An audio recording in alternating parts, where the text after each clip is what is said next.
Capital Sonoro. Ahora.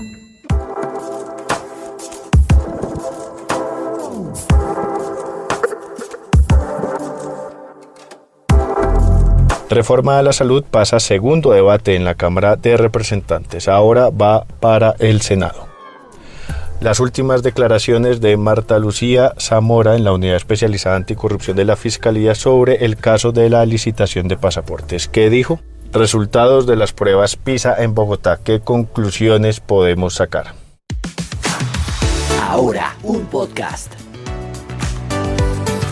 Hola, soy Juan Pablo Conto y esto es Ahora un podcast. Es miércoles 6 de diciembre de 2020-2023 y hoy estoy en la compañía de Daniela Spitia y de Mauricio Pichot. Hola, ¿cómo están? Hola, ¿qué tal? Siempre es un gusto acompañarlos. Juan Pablo, un saludo muy cordial a usted, a Daniela y a toda la audiencia que nos acompaña a esta hora. Empecemos con usted, Mauricio, porque Marta Lucía Zamora, quien hace pocos días renunció al cargo como directora de la Agencia Nacional de Defensa Jurídica del Estado, habló en el búnker de la Fiscalía sobre el tema de la licitación de la fabricación de pasaportes. Pónganos en contexto, Mauricio, primero, por favor. En efecto, el contexto para hacer, en este caso, empezaría por una licitación que se abre hace algunos meses por parte del Ministerio de Relaciones Exteriores, es decir, la Cancillería de Colombia, para entregar la fabricación de los pasaportes que utilizamos los colombianos, al que tenemos derecho como ciudadanos. Esa licitación se abrió con la expresa y directa decisión e instrucción del presidente de la República, Gustavo Petro, en el sentido de que se diera apertura a muchas empresas, a muchos oferentes, para que no fuera una sola la instancia, la empresa, que se quedara con la licitación que cuesta alrededor de 600.000 millones de pesos. Esas fabricaciones siempre han estado, por lo menos en los últimos 20, 30 años, en cabeza de la empresa Thomas Gregg & Sons, y esa era la inquietud del primer mandatario para que no fuera la misma empresa a quedarse con esta licitación.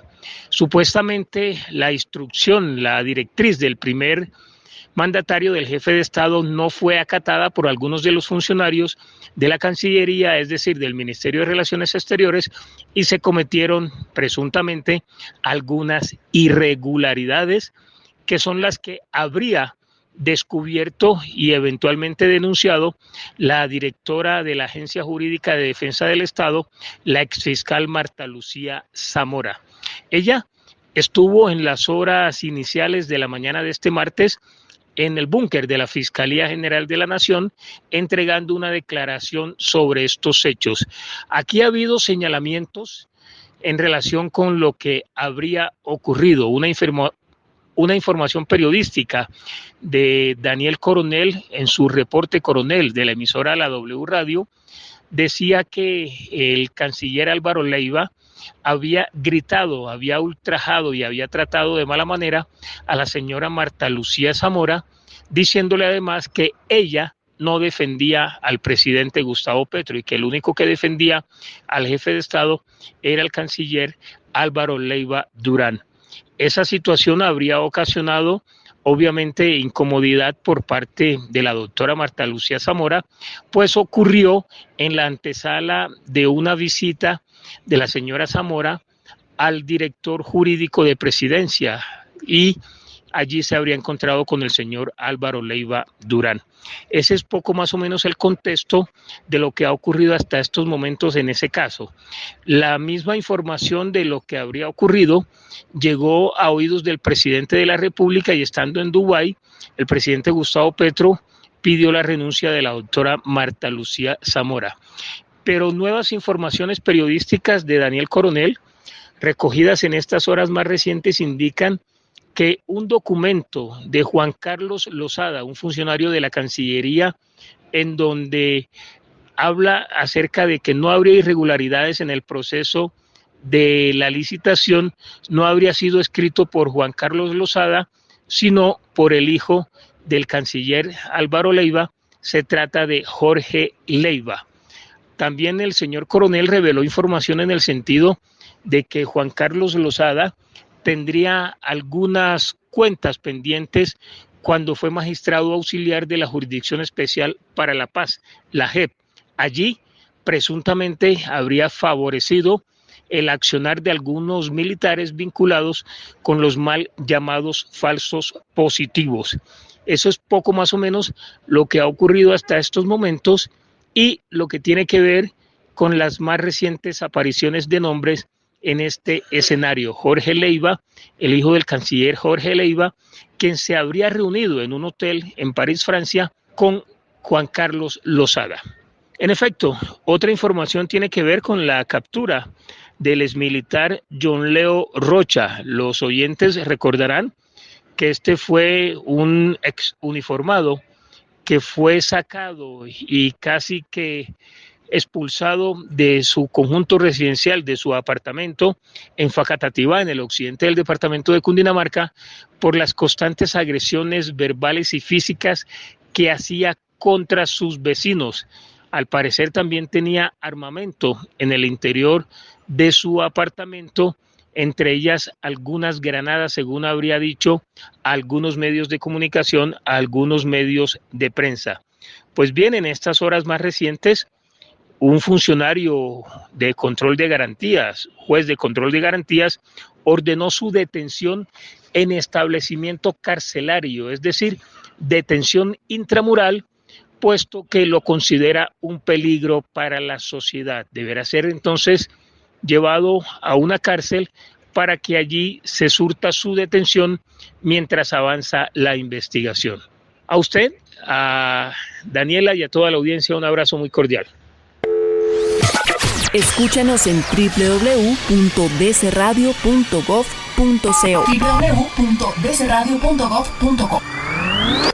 DC Radio. Vamos con nuestro dato del día. Hoy en nuestro programa El Mediodía hablamos de ciudades biodiversas. Recordemos que en ese mismo espacio hemos hablado de las principales características ambientales de esta ciudad. Hemos hablado de humedales, de los ríos que atraviesan los cerros hacia el occidente y del río Bogotá.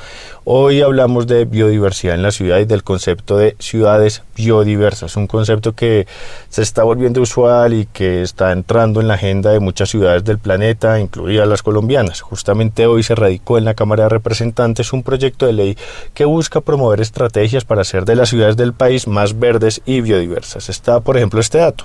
Bogotá ocupa el puesto 78 de 100 en el ranking de ciudades sostenibles. Su mayor fortaleza es el aspecto medioambiental, en el que tiene la posición número 20.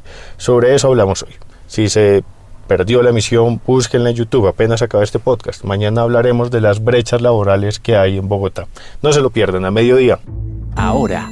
Oye, profe, ¿tus estudiantes son artistas? El momento para que todas y todos conozcan sus obras ha llegado. Invítalo a alistar sus dibujos, cuentos, animaciones, fotografías, esculturas o cualquier representación artística. Ve a nuestras redes sociales, @eurekatucanal. Visita nuestra página eurekatucanal.com o escribe a nuestro WhatsApp 322-510-8955 y conoce toda la información para ser parte de Eurecrea. Comparte tu arte.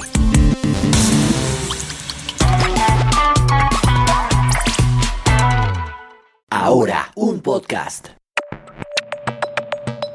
Bueno, seguimos con usted, Daniela, porque tenemos harta sustancia noticiosa.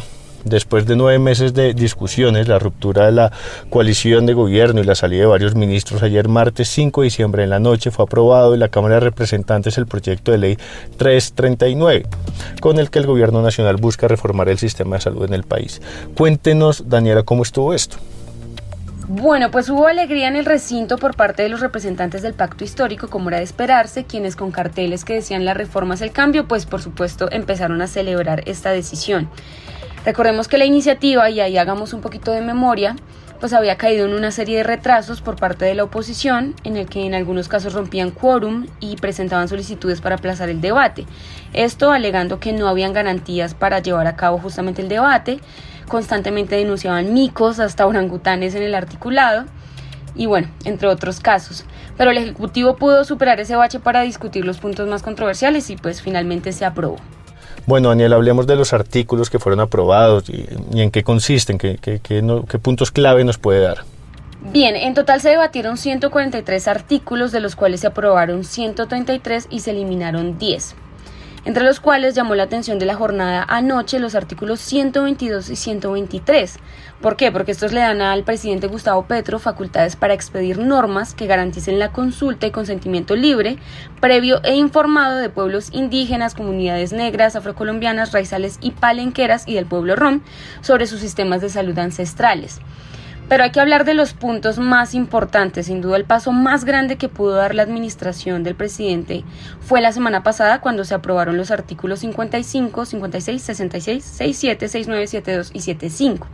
Esos son los que garantizan que los recursos para el pago a las IPS, hospitales y clínicas, los gire directamente el Estado a través de la ADRES.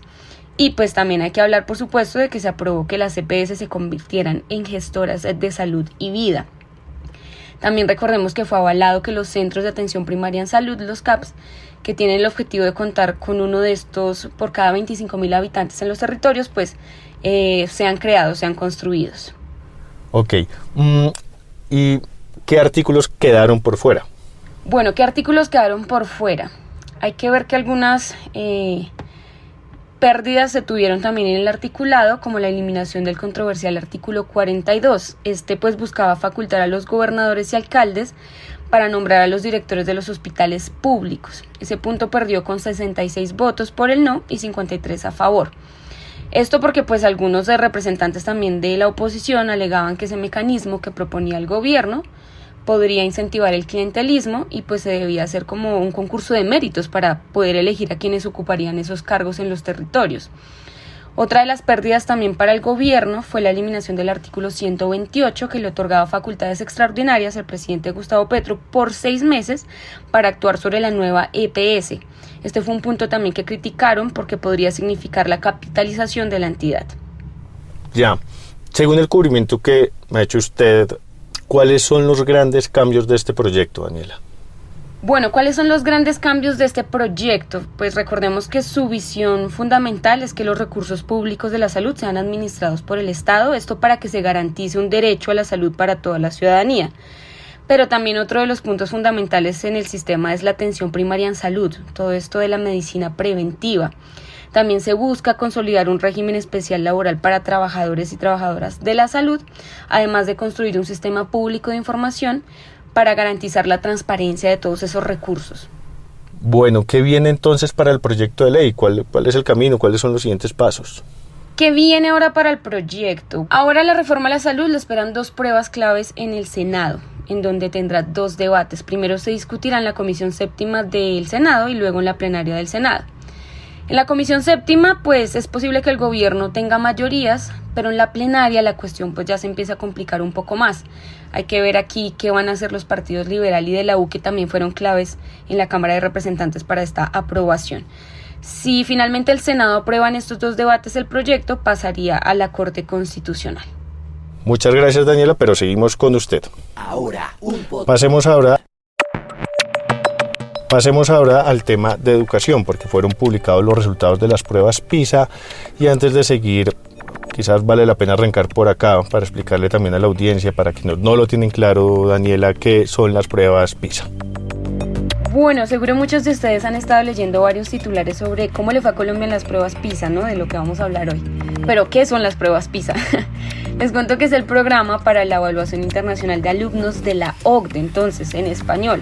Lo que buscan es medir la capacidad de los alumnos de 15 años para utilizar sus conocimientos de lectura, matemáticas y ciencias de manera que los puedan afrontar en la vida real con los retos pues, que esta conlleva. Entonces, ahora sí los resultados. ¿Cómo le fue a Colombia y en general a los países de la OCDE? Bueno, hay que decir que a nivel general los resultados no son muy positivos. Realmente se habla de una caída sin precedentes. Y esto pues hacen la comparación con los resultados previos del 2018. Hablemos a nivel global, el rendimiento cayó cerca de 15 puntos en matemáticas, 3 veces más que en cualquier cambio anterior y 10 puntos en lectura. En ciencias el descenso fue de 4 puntos. Ahora, pues trasladémonos a nuestro país, ¿cómo nos fue a nosotros? En Colombia el declive fue de 8 puntos menos en matemáticas, pasando de 391 puntos a 383. 3 puntos bajamos en lectura y bajamos 2 en ciencias.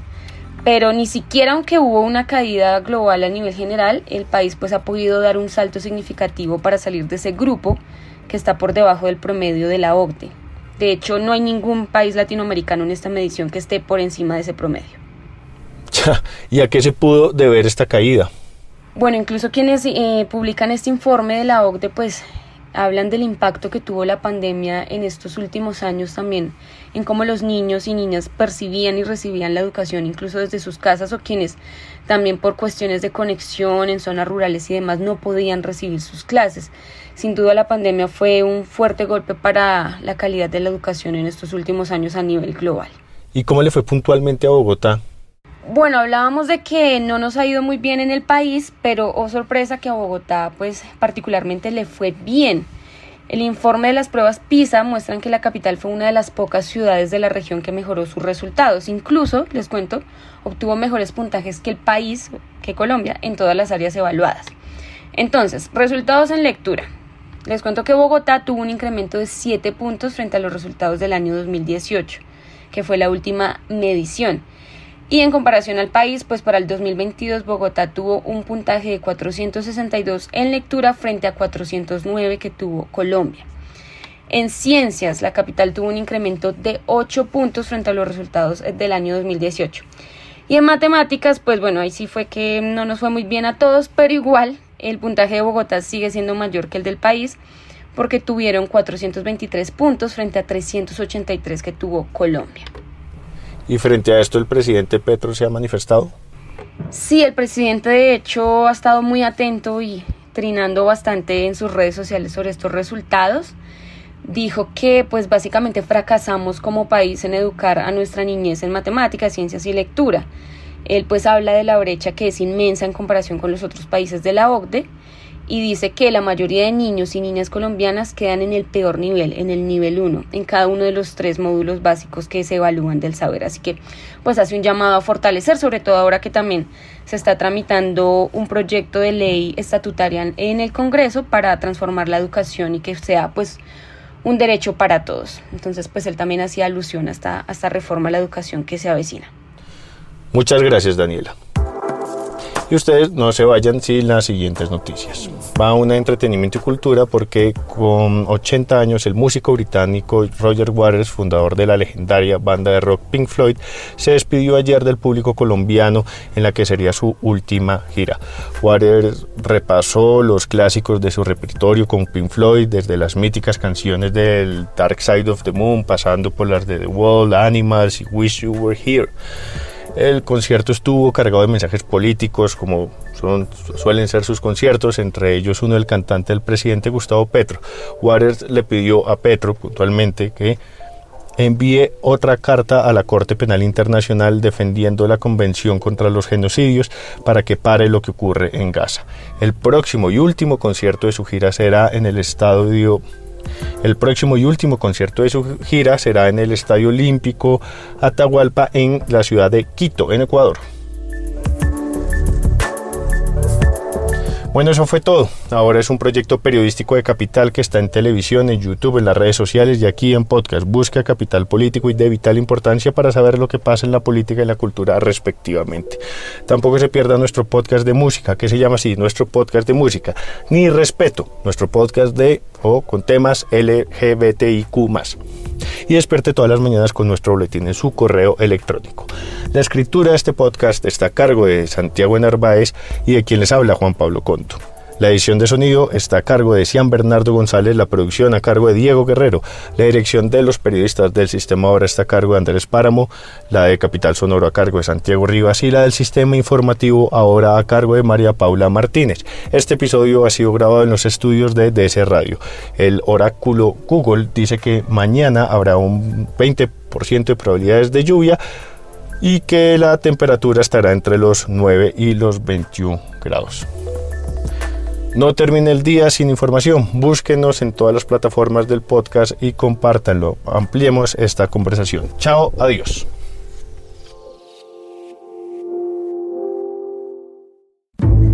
Ahora, Capital Sonoro.